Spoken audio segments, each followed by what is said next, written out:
ल साथीहरू, आजको तरकारी चाहिँ मेरो चाहिँ भिन्डी र आलु है। भिन्डी आलु मजाले फ्राई गर्ने अनि त्यसपछि खाने।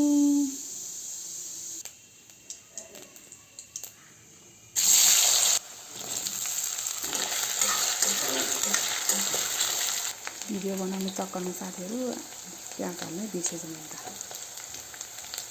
अब चाहिँ म भिन्डी राख्छु।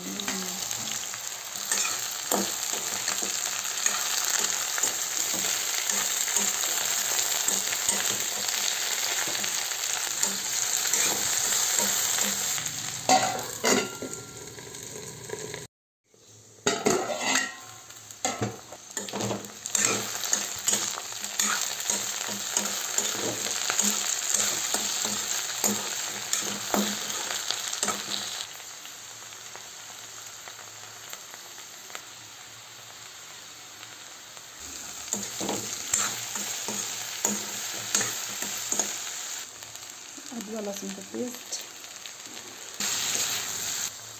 टमाटर। म चाहिँ यसरी मजाले फ्राई गरिवरी मात्रै मसलाहरू, बेसारहरू, नुन सबै राख्ने साथीहरू होइन। अनि बल्ल मलाई चाहिँ मनपर्छ कि नत्र म त अगाडि नै अलिअलि भुटेर मसलाहरू राखिदिनु। त्यसरी हुनु त नि चक्क पाए कस्तो दामी भयो तरकारी। टमाटर एउटा राखेँ, एउटा भइसक्छ किनकि मेरो चाहिँ दाल छ नि त, त्यही भएर मेरो फ्राई मात्र गर्नु होइन। यस्तो दामी भयो। अब चाहिँ मेरो यो पार्टीको साथीहरू दालसँग यसरी खानु हो होइन त, खानु जस्तो भएन त।